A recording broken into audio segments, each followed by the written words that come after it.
bring you a very entertaining and informative session here tonight. I am going to do a couple of things. I'll start here by introducing myself. I'm Dean Ockrey. I'm a 4-H youth specialist at the Center for 4-H Youth Development at NDSU. And tonight, our presenter, and actually for this series of 3 sessions tonight and the next 2 Thursday nights at 6:30 as well, is Byron Brayton. And let me just give you just a little background on Byron. Byron is actually a school classmate. I've known him since 1st grade, so we've known each other for a long time.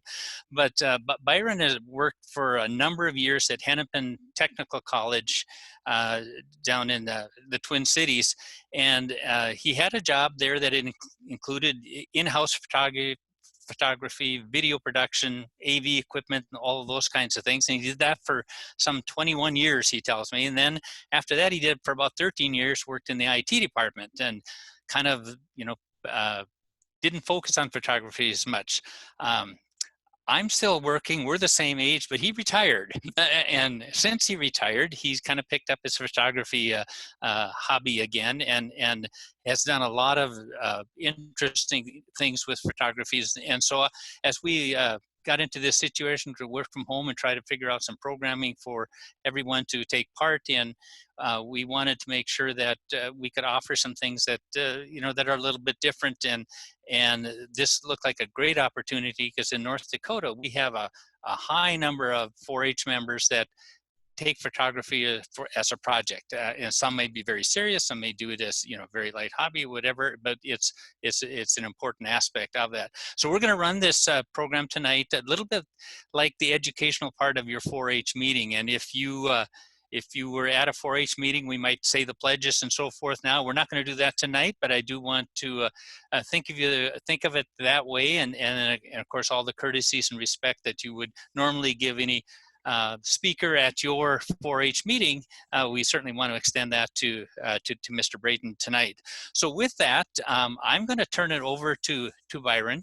What he's going to share tonight is kind of 3 different sections, and during this time, we ask that you stay muted so there isn't a lot of background noises and those kind of things that would interfere with the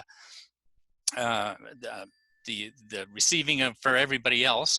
And so while you're doing that with those muted microphones, but if you have a question, you can jot them in the chat box here.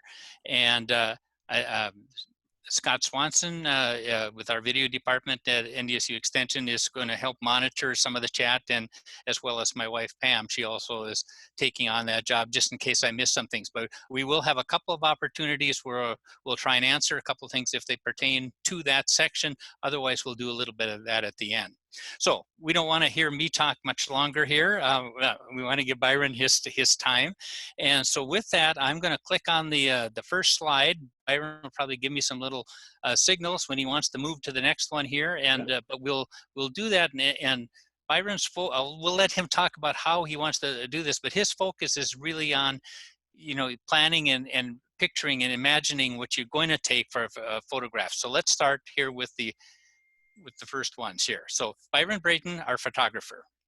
All right, thank you, Dean, for that introduction. Now, you said I had 45 minutes, and with the number of pictures I had, I figured 2.5 minutes per picture. Now it's been reduced to about 30 seconds, but we will proceed.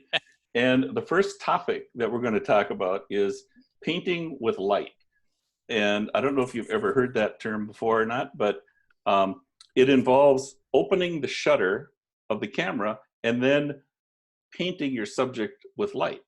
So how does that work? Okay, Dean, let's go to the first slide. Okay, this is, in California, there's a state park, and near that state park called Anza Borrego. A man bought a strip of land, and he hired an artist to create these metal sculptures out in the desert. And they're really cool to look at in the daytime.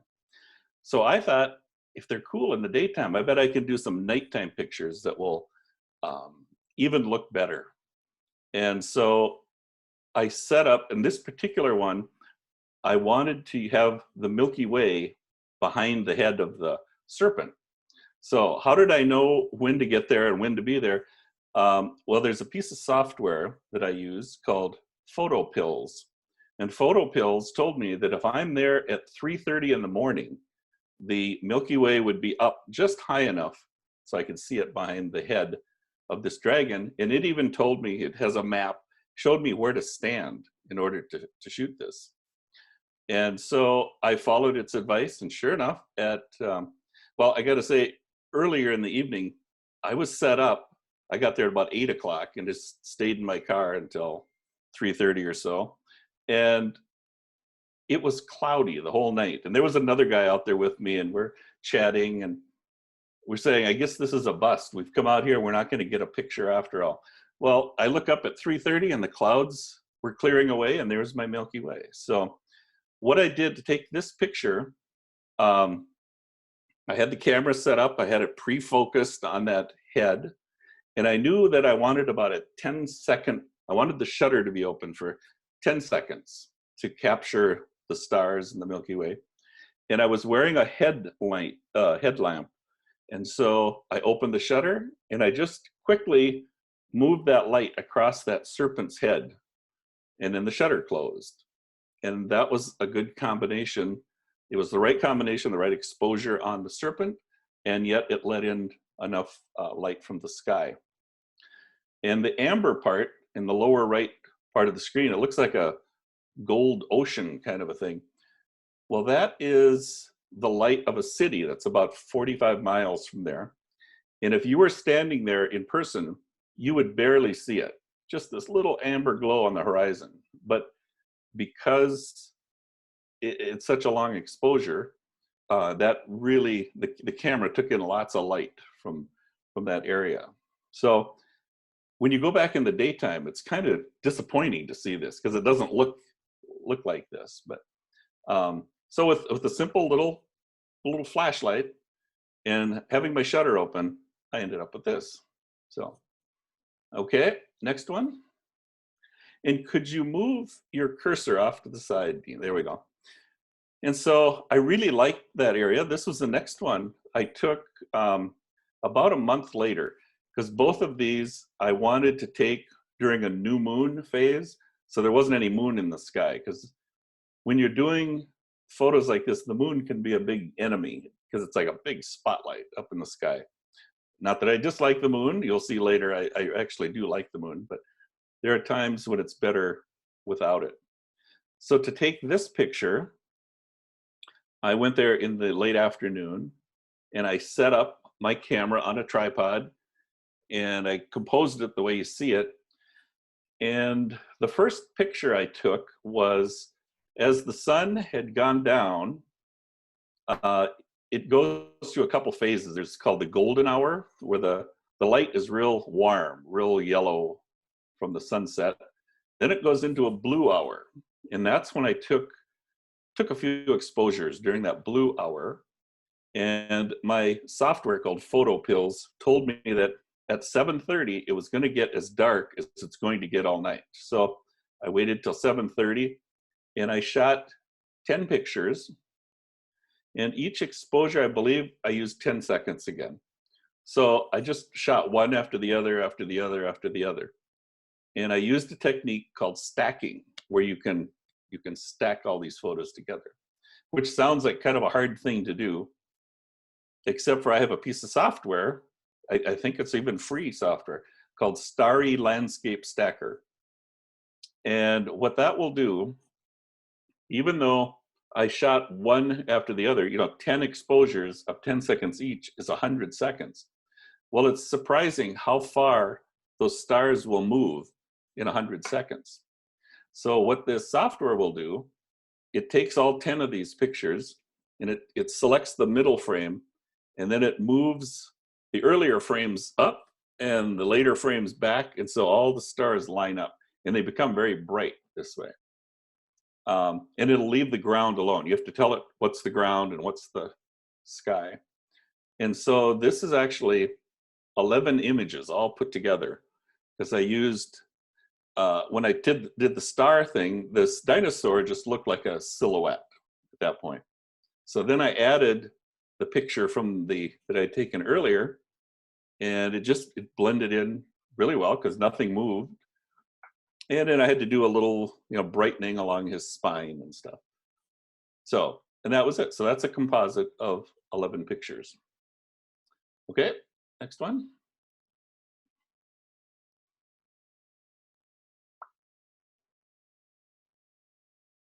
Whoop. Let's go back one. Unless you don't like the scorpion one. Oh, I think we're going the wrong direction there, Dean. There we go. Okay, so this, I went to my picture has gone away.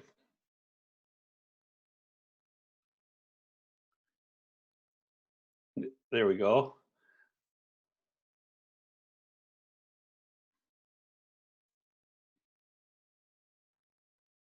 Sorry about that.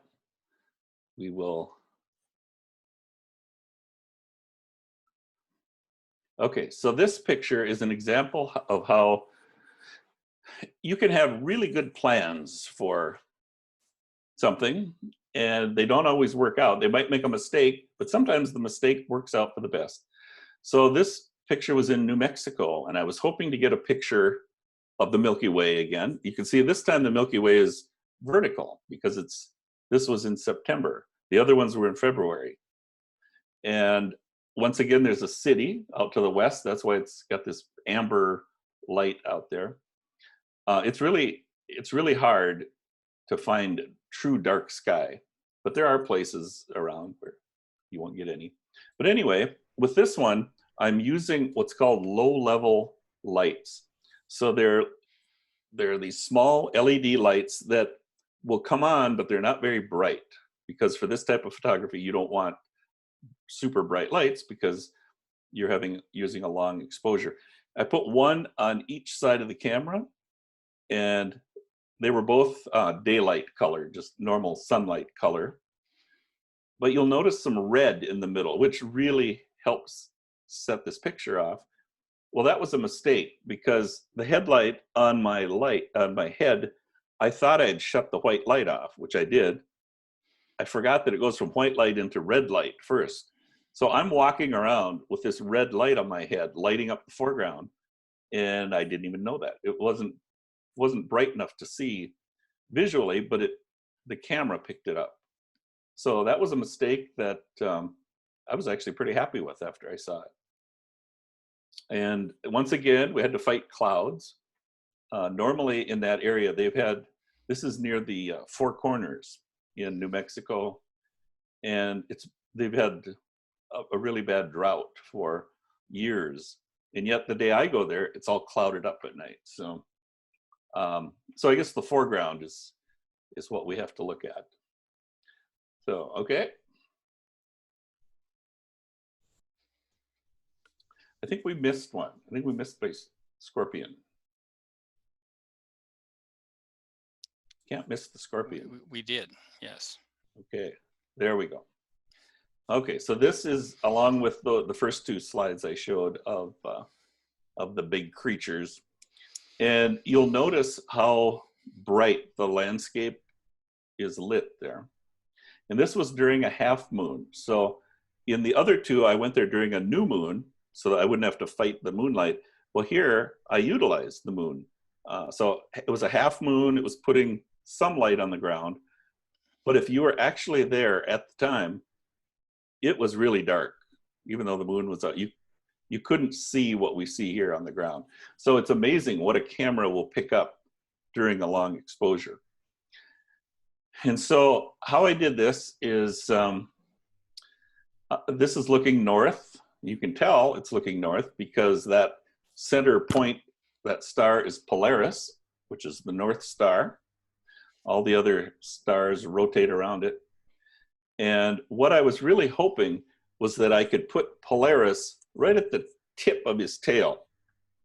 But I couldn't get the camera low enough to do that. So even though this was in California, so the North Star is lower in the sky than it is here. It wasn't quite low enough, so I went with this, and I'm still happy with the way that turned out. So to do this, I had the camera set up, and once again, I was using my low-level lights. You can see there was one on the right side aimed from behind, and one on the left side aimed at his front. And each exposure here was a minute long, and I shot 45 of those. So to do 45 one-minute exposures, I have a little gadget that I plug into the camera, and I can set how long I want the exposure, and I can tell the camera how many exposures to take.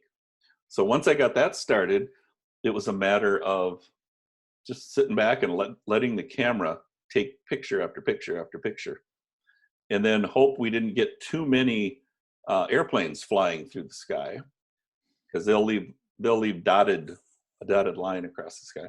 I can see one in there. It looks, between his tail and one of his legs, there's a line where something flew through there.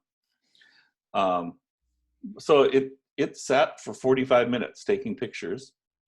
And when I got home, I have another software program called Star Tracks, and I feed those images into Star Tracks, and it automatically it combines all those images and puts them into this trail, into the star trails. So that was fun.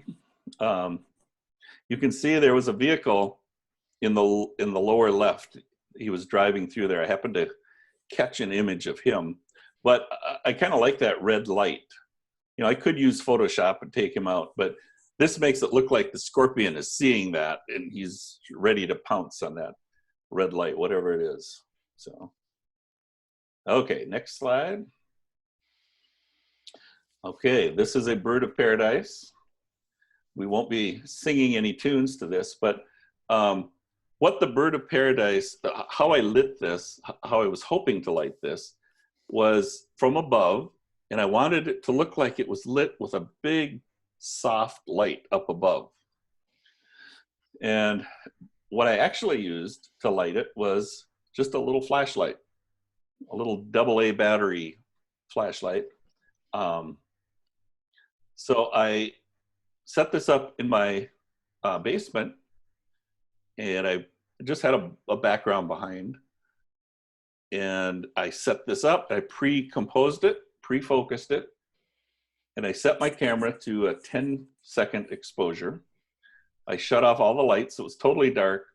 Then I hit the shutter release, and with the pen light, the little flashlight, I just kept moving it from behind the flower back and forth, and then I gave it a little shot to the front, so it would light up some in the front, and then the shutter closed. And this was actually my first exposure. It was my first attempt. And I tried a couple more things after that, but this was actually the one I liked the best. And this is an example, well, all of the pictures so far are examples of what I was talking about in the title, where it said, if you can imagine it, you can capture it. And so it was a picture like all of them that I've showed you. That's what I saw in my head first, before I took the picture. So it was a matter of, okay, I want this is how I want this bird of paradise plant to look. I could just see it in my head. So it's just a matter of, okay, what do I need to do it? Well, I'll just light it that way. And I ended up with what I was hoping for. So imagination is really important in photography. That's the most important tool. Okay, next. And this is another example. I used the same technique. This is a little more high key, meaning the background is lighter. It gives it a different look. The other is pretty dramatic. This is more of a friendly look. And once again, it looks like a broad, soft light is coming down on the top, but it was just from a flashlight. I get a kick out of that, because the final product doesn't look like I used the tools that I used to get this picture. And then we have one more that is similar, but I did a little something different. So this is from our yard. My wife picked this, and so I did the same technique. But as you can see, the lighting's different on this. It's more from the side. I wanted more of a side light, a little bit from the top. And then on the background, I did this slash, this diagonal slash to make it look a little more dramatic. So I was really happy with the way that turned out. And you can see how light makes a really big difference in a photo. So you don't light everything from the camera. You know, you'll see a flash mounted on a camera and you just aim it straight ahead. That is the least appealing kind of light. It's just a really flat light. You can certainly, if I took a picture like that, it would document the fact that that flower was there at that time. I took a picture of it, but it wouldn't be a very interesting picture. So lighting things from the side or the top or the back is always more interesting. Okay, next. So this was a picture that I took in January of this year. This is in Oceanside, California. And this is a pier, the Oceanside Pier. And you might wonder, why is this in the painting with light category? It's because the painting with light occurs with the rocks that are in the lower right, because they would be pretty dark. Even though you can see the sun rays coming up the beach, they were pretty dark. So I had my camera on a tripod and I took many exposures. I think I took 40 pictures while the sun was going down. But I also had 2 flash units in my hand. So I had the camera on a self timer. So I'd click it and I'd have, I think I had 3 seconds before it would take the picture. So I would just move over and then aim the light at the rocks, just to throw a little light on them. And a light from a flash unit is going to be a daylight colored light.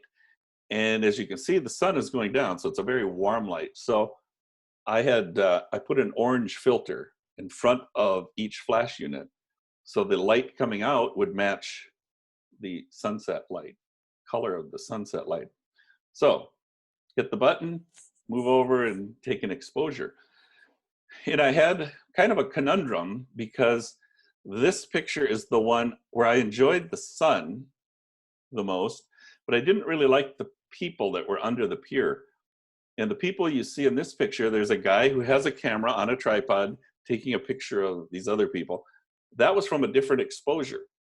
But because my camera didn't move, it was very easy using Photoshop to put those 2 together and then just erase the group of people I didn't like and let these people show through. And I ended up with the best of both worlds on that picture.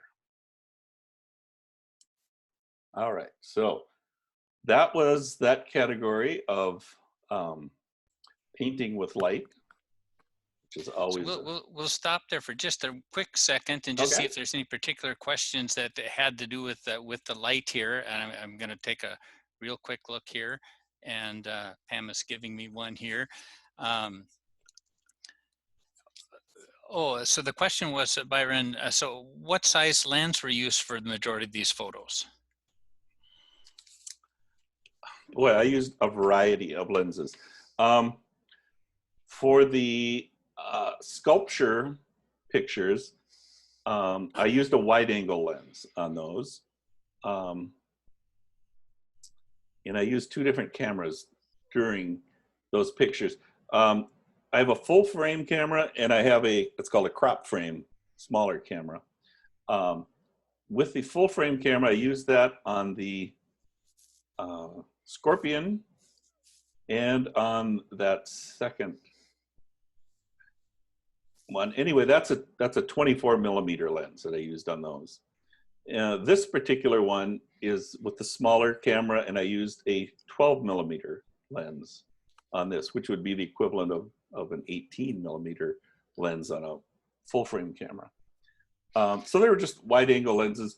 With the flower pictures, that was just a normal length lens on that. I work mostly with what's called prime lenses, and a prime lens means you can't zoom it. It's just one fixed focal length. And I do that because those lenses allow me to have a faster lens. I can open up way up to like 1.4 to let in lots of light. Whereas zoom lens, generally it would be like f4 or so. And I like to have those extra stops in a low light situation. So Thank you, Byron. There's one other piece of question here. Is it just this? Do you have a specific type of camera that you use? See, that's a topic I was going to talk about at the end. How I really like to downplay the type of camera because, you know, the biggest part of photography is the photographer's imagination. And the camera you use, it really doesn't matter if it's a Canon or Nikon or what. You can have really good equipment and take really crummy pictures. So, but to be specific, I have two that I use. I have a Sony A7, which is a full frame. And I don't know if you know what that means. It means that the sensor in the camera is the same size as a 35 millimeter negative or slide from back in the old film days. So it's a fairly large sensor.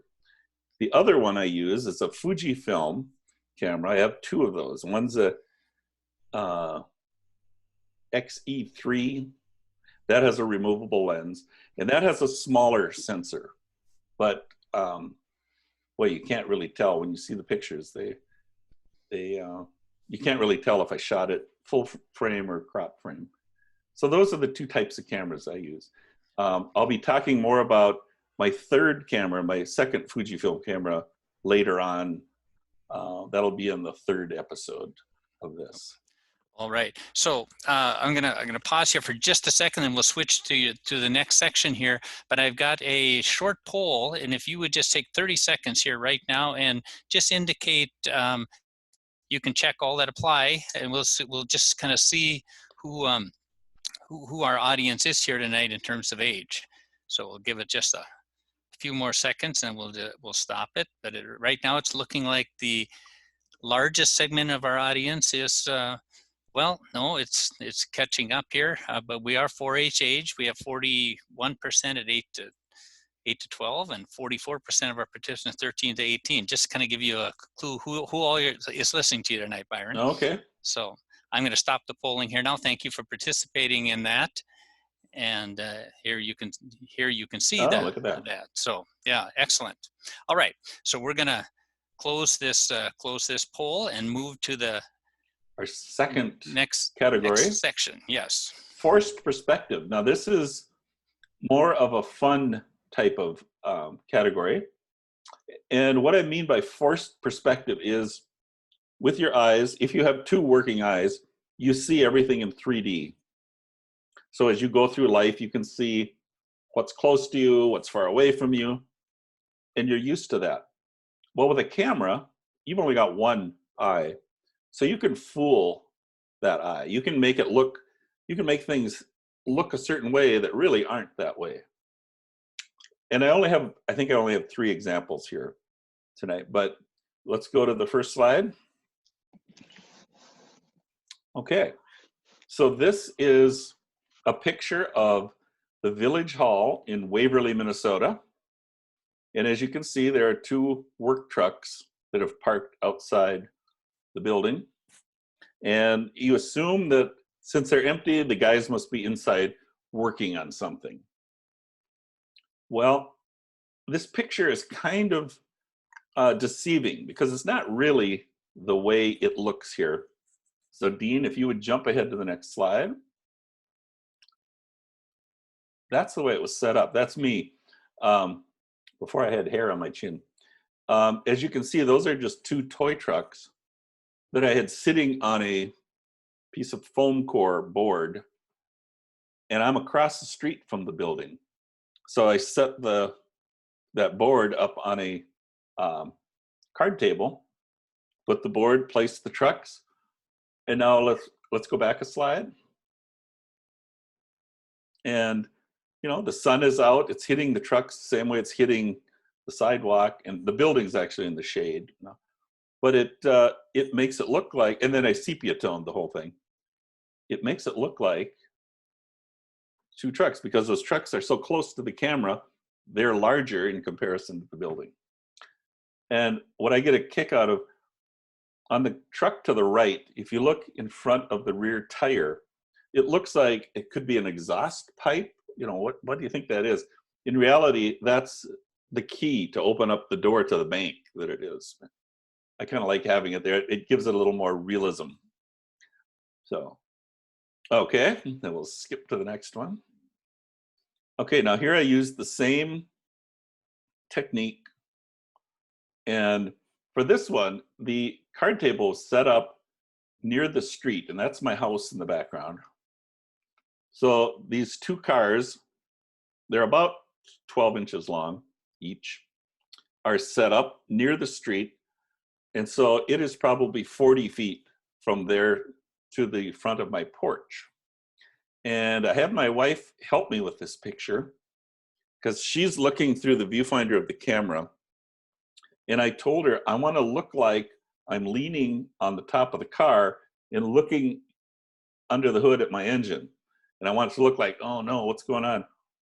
So she had to direct me, and I'm standing in the middle of my yard at that point. And I said, now tell me when it looks like my hand is resting on the top. And so she'd either say, raise it up or lower it down. So it was right there. And then she actually clicked the shutter for me.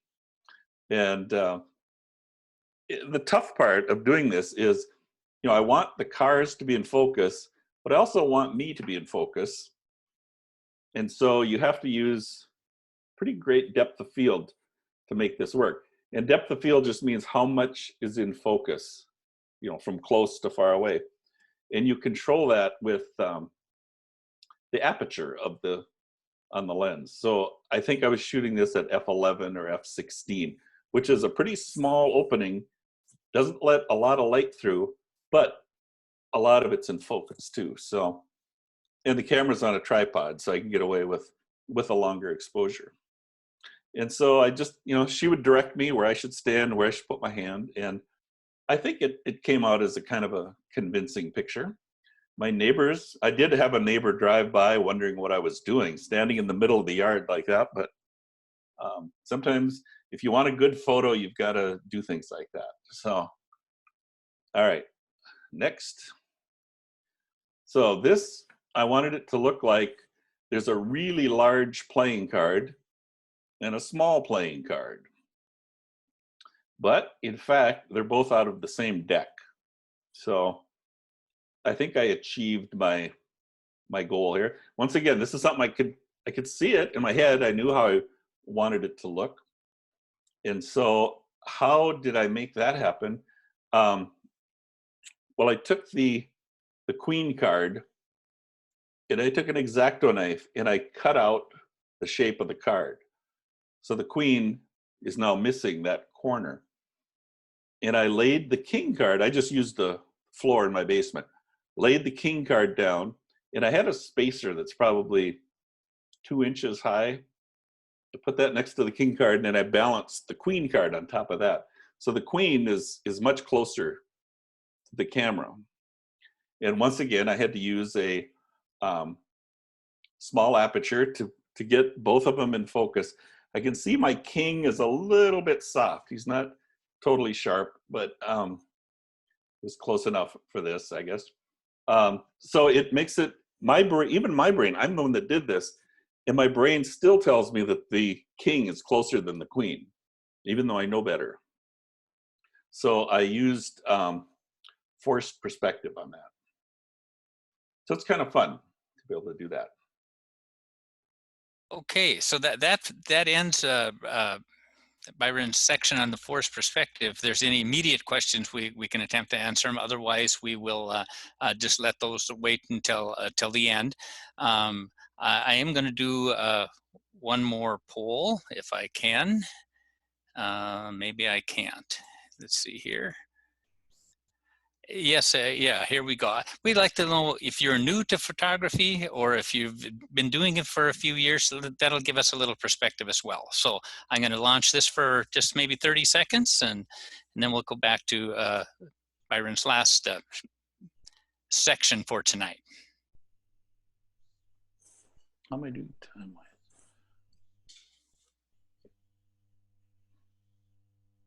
Okay, I'll give it about 10 seconds more, and then we'll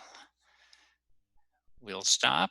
It looks like we've got our largest group, 40.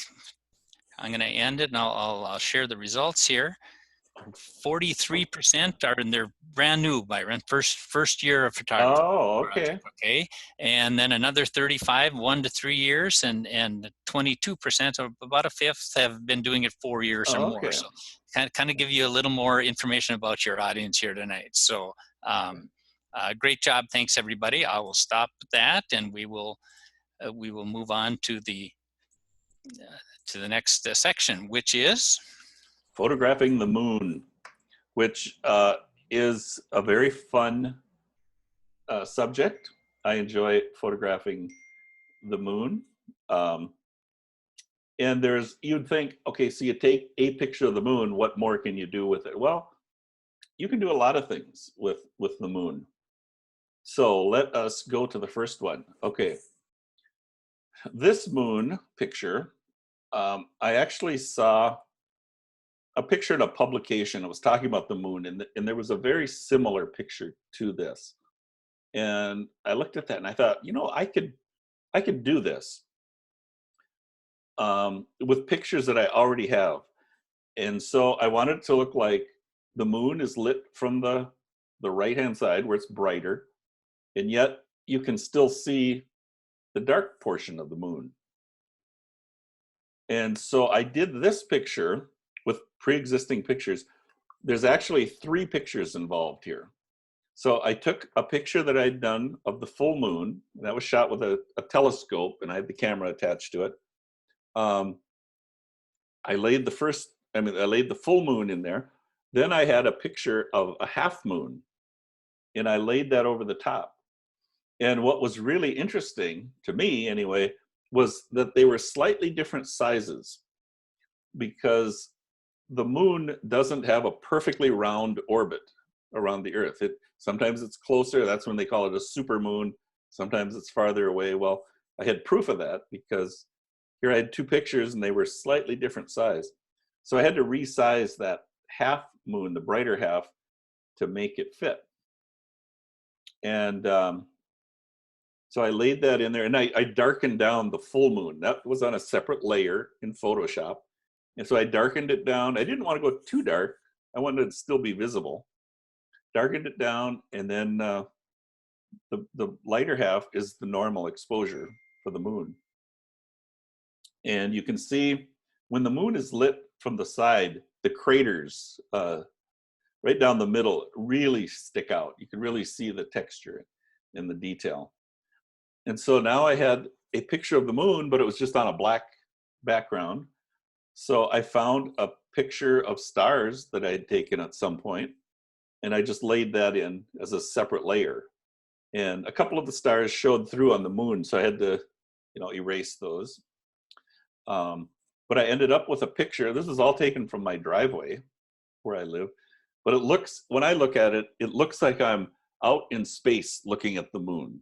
I just, for some reason, get that feeling. So this was one, it was just a quick composite from pictures I had laying around. And I was really happy with the result. Okay, next. Okay, so this was 2 years ago in January. This was in Palm Springs, California. And I knew there was going to be a lunar eclipse, which means that the moon will pass through the Earth's shadow, which makes it very red. And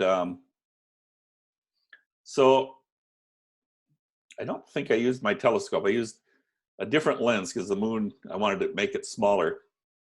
So as it went across the sky, I would photograph it in the different phases. And so I thought, well, what am I going to do with these pictures? This is actually a composite. the series of phases of the moon didn't actually happen in that part of the sky. I was in that area, but they were actually up higher in the sky when this happened.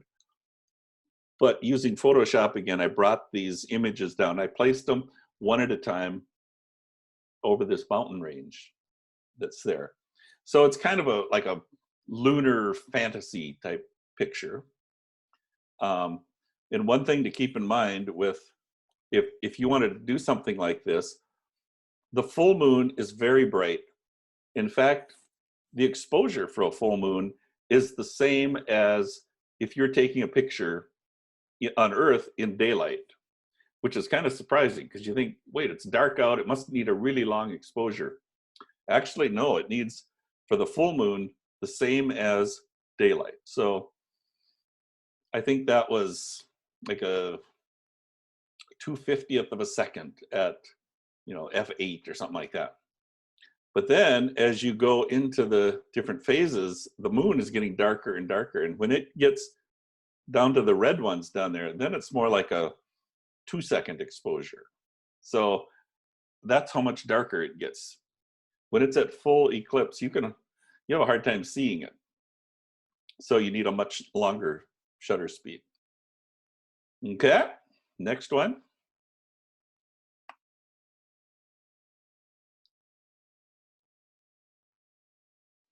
So the next year, same thing was going to happen. So I set up the camera on a tripod. And this time I had a tracker involved. So the tracker is mounted to the tripod. The camera is mounted to the tracker. And I have to align it. You do what's called a polar alignment. And if done right, the camera will just track the moon across the sky. So I don't have to manually move it to keep up with the moon. And so once again, on the very left, that's a full moon. And I shot one picture every minute as it was going through these stages. And I had to vary the exposure on the camera as it was changing. And so to put this, I was trying to think, well, what can I do to display these? And I decided to take every 20th picture that I took. That's what you're seeing. It's every 20th. Those 20 minutes between each one. And I thought, well, I'll just put them in a circle and put the full eclipse right in the middle. And I was pretty happy with the way that turned out. But like I said, there's so many things you could do. You could overlap these images if you wanted to, just be creative. But once again, the difference in exposure from the full moon on the left to the one in the center, it's like, it took 10 times longer exposure for that one in the middle. It's unbelievable. So, all right, next one.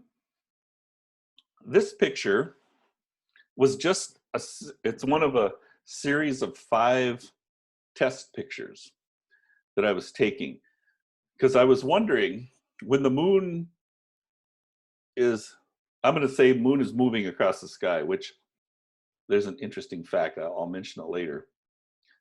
How long does it take the moon to move, one of its diameters? So if I wanted to take a picture of the moon and then have another picture right next to it, another one right next to it, how long does that take?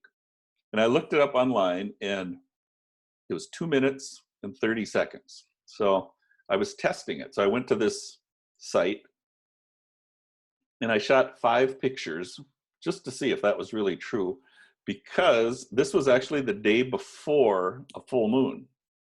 And I had a picture in mind for the actual full moon. So I shot these 5 test pictures, and meaning to just delete them all. And this particular one I really liked. I thought, I can't throw this one away. So I kept it. In fact, I had this one printed. It's in my living room. It's a big print. So that was one where I had no idea I was shooting a keeper that night. I thought I was shooting some test photos. Another thing I'd like to mention is that when you have a full moon that's rising, it's rising just as the sun is setting. So the landscape would be pretty dark usually.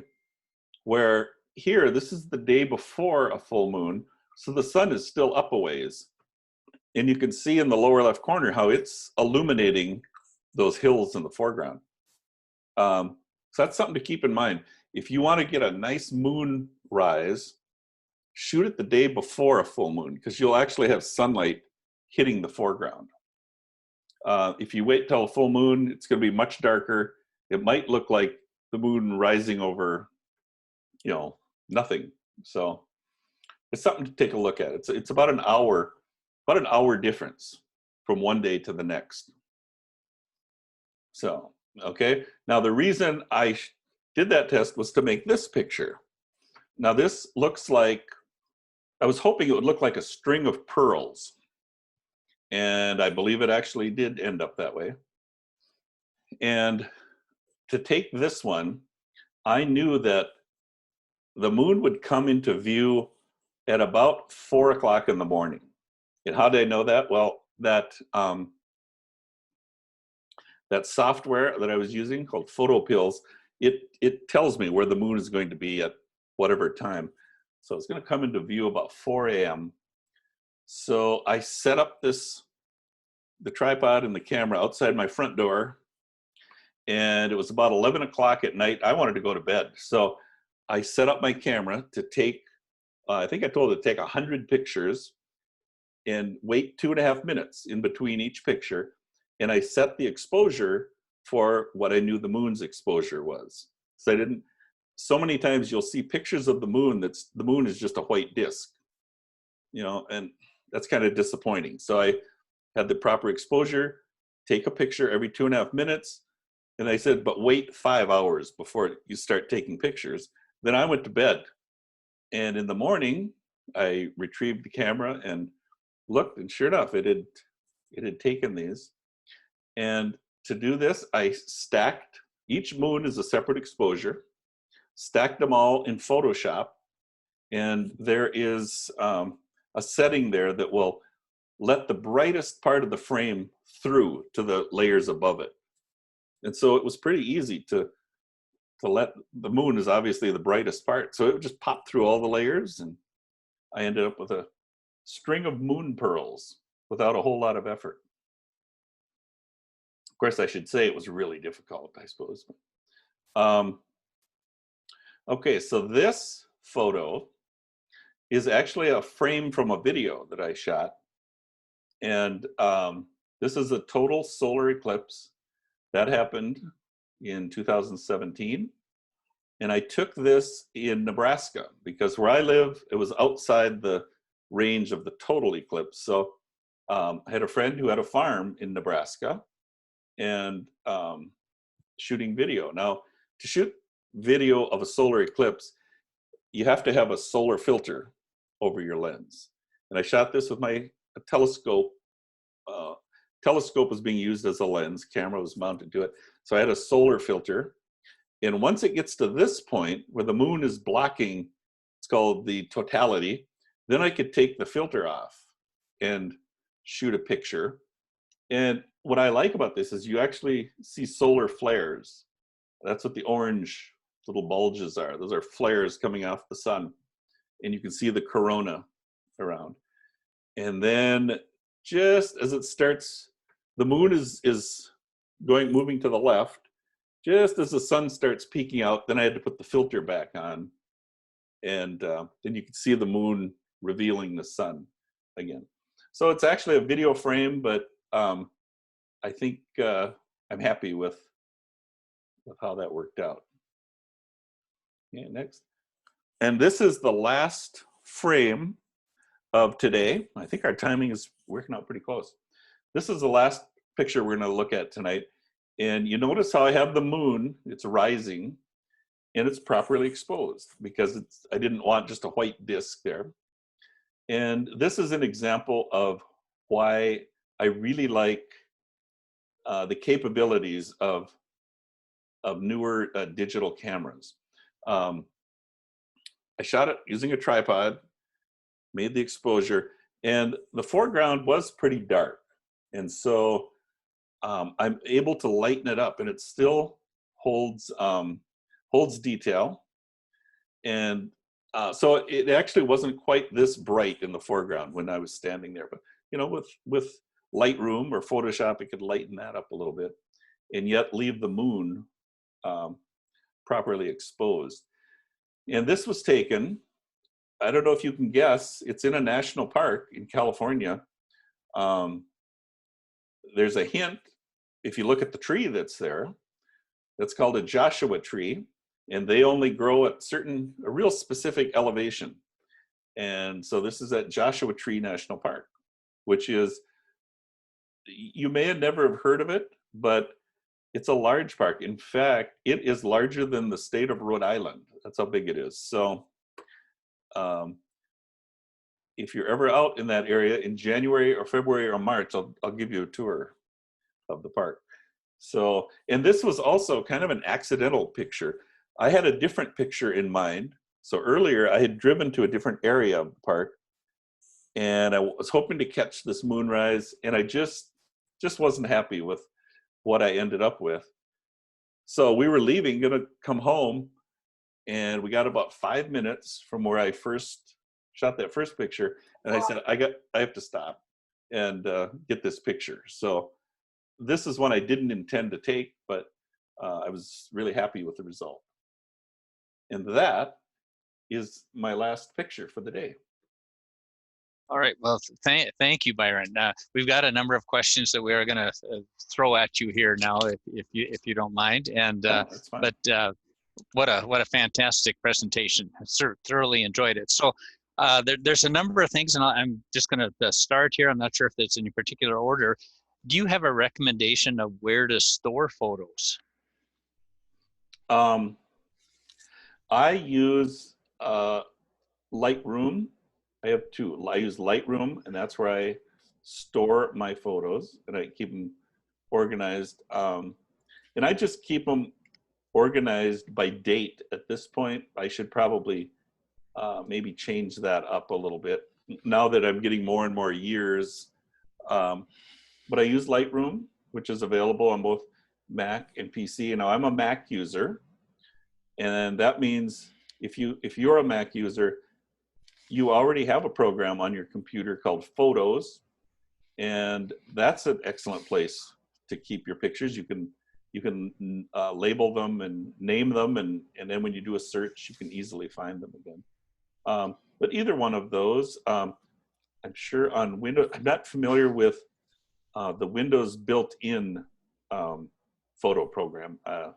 Not sure what that is called. Sorry about that. Now there is it's called a, what do they call it? A subscription.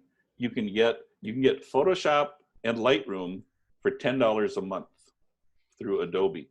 And to me, that's kind of a reasonable deal, because in the past you could buy Photoshop, but it was like $600. So $10 a month being a subscription means that when there's updates, you automatically get the updates. I don't know if you want to go that route or not, but that's some pretty high-powered software. If you're just getting started, that's probably a little more than what you need. So another question with respect to how you took a lot of these photos, we're varying the shutter speeds and so forth. And the question is, how do you know what to set the shutter speed for? You know, blurry, still, you know, how do you go about determining that? Okay, it is, it all depends on how I want it to look. Like this, for this picture that's up now, my exposure was tied right to the moon. I knew I had to shoot this at about 1/25th of a second. And I knew that just from experience, from shooting the moon at other times. So like 1/25th, and I was using a wide angle lens that is really fast, but I had to stop it down to about f/6. So that's just experience. If I want a picture with some blur, then if it's somebody running, you know, I might go 1/30th of a second. That'll show some blur in the legs. if they're running, or a car going past, a 15th of a second even. Then you have to consider, are you hand holding it? You know, are you really steady? A really good technique, let's say you're going to shoot a car driving by, and you want the car to be sharp, but you want the wheels to be blurred. You want the background to be blurred. Get the car in your frame, and then use a speed like a 15th of a second, and click the shutter as it goes by, and keep following it. And if you followed it just right, that car will be nice and sharp. Everything else will be blurry. So that's something you need to experiment with. It's kind of a hard question to answer specifically, but so that, I don't know, it comes with experiments. So you have to do a lot of experimenting to figure that out on your own. Which is like you had said to me at one time, the magic of moving into the digital age versus the old film cameras. Oh, things are much easier in the digital realm. There was a question about if you would share your your list of softwares that you use. Perhaps you and I can connect sometime, and we just kind of put some of that list together and then we can share that later. So there's a question that says, I don't own a camera. Can we do similar pictures with a cell phone? Sure. Cell phones, it's amazing how good cell phones have become. With some versions, if your cell phone has a single lens on the back, you can do what looks like a zoom. It's not really zooming. All it's doing is using less and less of the sensor. So your picture will get more pixely if you do that. So I would recommend in that case, just take the picture, and then there's going to be some kind of software you'll see on your computer, and you can magnify it at that point. I think that would be better. But it's amazing as far as lighting, as far as sharpness of the images. Yeah, a cell phone is good. I just acquired the iPhone 11 Pro, and that has 3 lenses, and it's astounding how well that works. And that actually will do a zoom. It has an ultra wide, and it's amazing how well it works in low light. So yes, you can take pictures with your cell phone. So just a couple more questions here, and then we'll kind of wrap it up. But here's one that says, I like to take pictures of my friends. How do I use shadows to my advantage? Okay. Light them from behind or off to the side. Don't always light from the front. So, well, like the people you saw in that picture of the pier, the Oceanside Pier, well, those people were all in silhouette. So that's an interesting way. So you have a bright background. They're not lit at all. They're just black shapes. That's good. There's something called noir, N-O-I-R, which is a French word. I think it means like mystery. And so you'd see movies from the 40s where they'd light the images very dramatically. So you'd have a harsh light shining down on them, and their nose would create shadows. And if they have a hat on, it'll be a shadow across them. You can do that technique. So the shadow becomes just as important as the lit part of the image. Or you could have shadows behind them. You know, have them lit, but a shadow behind them on a wall or something. So you've got some choices. Great. Yeah, and there's so many ideas. So here is kind of what we'll call our wrap up here tonight. Sure. But I think this one fits right with the theme, and it comes from Riley, and she says, "Where do you get your inspiration for taking photos?" Well, thank you for asking that. Wow, that is a good question. What inspires me? Well, let me give you an example. When you know, I've taken those 3 pictures that we first started out with, those sculptures, and I shot the first one. I shot the serpent, and then I shot the dinosaur, a little different technique, shot the scorpion, different technique. And that gave me the idea I should shoot a collection, maybe 12. I don't know how many, if there's 50 of these sculptures out there, but I should do 12 and do each one in a different style, you know, not have them all with stars in the background or not have them all with the Milky Way. So that inspires me to think about the different sculptures and think about what kind of a style should I use. And I already have 2 others that are, one is done and another one almost done. So that gives me an inspiration.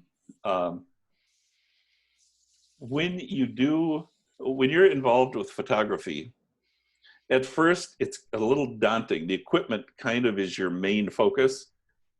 But then after a while, you kind of quit thinking about the equipment, if you're familiar with it, and you start seeing things. You'll start seeing how light is bouncing off a building maybe, or how does the light look at a lake?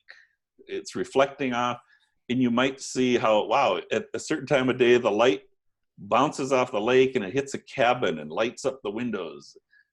You know, that'll inspire you. So just look around you, be aware of what the light looks like, and that's going to inspire you. Great, thank you, Byron. So that, you know, that is going to wrap us up for tonight. This last screen up here, I just thought maybe you might be inspired to go take photos this week, and so I'm just going to make this offer that if you want to take a photo and email one to me as an attachment, you can see my email address on the screen, dean.ockery@ndsu.edu, and I'll attempt to put some kind of a montage together as one frame or 1 or 2 frames for next week. Byron will be back again next Thursday to cover a few more topic areas, and then again on the 7th of May. So we've got 2 more sessions like this at 6:30 each time. Again, Byron, I want to thank you for your wisdom and expertise and great photos. All right. Well, thank you. Okay. So thank you, everybody. Have a great night, and I hope you're inspired by one of these 3 segments of photographing the moon, the forest perspective, or the using light, painting with light section. So thank you again for joining us, and thank you, Byron, and hopefully we'll see you next week. Okay, bye now.